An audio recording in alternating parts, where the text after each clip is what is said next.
ni ukoy. Tanawa na na yung ukoy na mo guys na wala man yung tao ni hipon. Nahipon pero nagtago-tago lang. What? Kagmay pa yun kayo.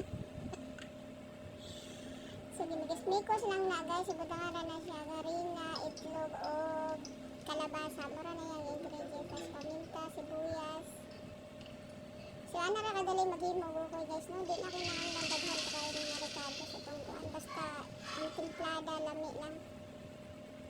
Assurance guys, o lami na kayo color. Tungod kay gigutom ni Mayo, lami kaya siya guys, kaya dili kayo ni parat niya. Ang suka gid guys ang nagdala. Nahantod karon wa gyapon na bayra ang suka guys. Ayan na. Lami na kayo tanawon guys, maglaway na mo ani. So ang kinsa kay ganahan magluto ani gingani, gayahin lang yun kay dili kayo ni dako og kuan gasto. Pero ang suka yun na nagdala ni guys. Aslong nga tamis-tamis na naghang kayo. Bawang at saka sibuyas.